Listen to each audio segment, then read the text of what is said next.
अस्सलाम वालेकुम friends, welcome back to top smarties drama serial Zabt. Shami तो बिल्कुल भी अच्छा शौहर नहीं निकला, वो सिर्फ बेटा अच्छा है। उसके अलावा उसमें कोई भी अच्छी खूबी नहीं। पता नहीं क्या नज़र आया आयला को इसमें कि इससे मोहब्बत कर बैठी। आयला इतनी ज़्यादा मुश्किलात से गुजर रही है और यही बात जब शामी को बताती है तो वो आयला पर ही गुस्सा करना शुरू कर देता है कि तुम तो हॉस्पिटल गई थी, फिर क्या हुआ।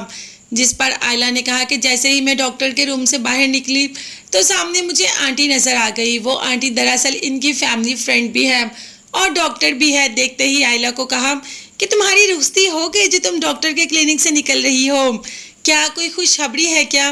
तो आयला हड़बड़ी में जवाब दे देती है कि हाँ, अब वो डॉक्टर घर तक तो पहुंचेगी। यही बात तो कह दी मुबारक देने के लिए भाई, यही बात तो कह दी उसने एहतशाम से कि एहतशाम किसी तरीके उनको रोको कि वो घर ना पहुंचे।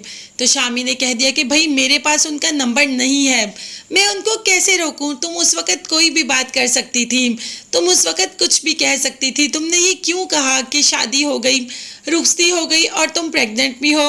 अब तुमने सब कुछ बता दिया तो कुछ ना कुछ तो वो करेंगी। खैर आयला घर तो आ जाती है और वैसे भी डॉक्टर ने अभी आयला को टाइम दिया, अभी वो कोई भी ऐसा काम नहीं कर सकती जो आयला और एहतशाम चाहते हैं। यहाँ तो बीजान से जैसे ही आयला को देखा, आयला का रंग पीला पड़ा हुआ, आंखों के नीचे खलके, तो बीजान ने कह दिया माँ से कि शम्सा तुमने आयला को देखा है, उसकी तबीयत कैसी होती जा रही है, इतना पीला रंग, आंखों के नीचे हल्के।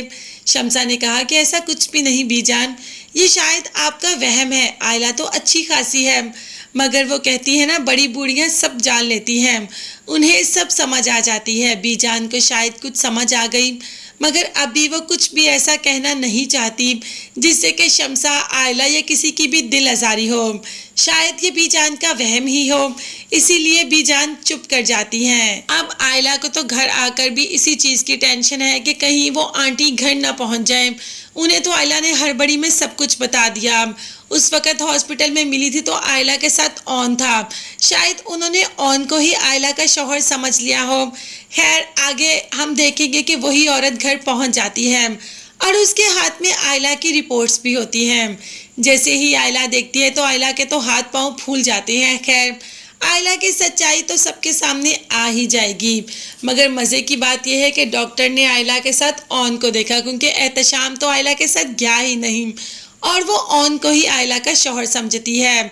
और इस वक्त भी जब सबके सामने रिपोर्ट्स रखेगी तो शामी तो आराम से वहाँ से आयला पर इल्ज़ाम लगाकर निकल जाएगा। मतलब आयला और ऑन सबके सामने आयला और ऑन को बेइज्जत कर देगा और ये भी नहीं सोचेगा कि आयला उसके बच्चे की माँ बनने वाली है और इतना घिनौना इल्ज़ाम लगा देगा।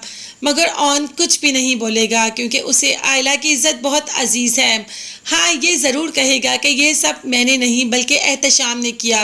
आयला ने कुछ भी गलत नहीं किया, उसने कोई बुरा काम नहीं किया। अब देखते हैं कि घर वाले इस बात को मानेंगे या नहीं। ये सब देखने और जानने के लिए चैनल को ज़रूर सब्सक्राइब कीजिएगा। नेक्स्ट वीडियोस तक के लिए अल्लाह हाफिज़, bye bye and take care.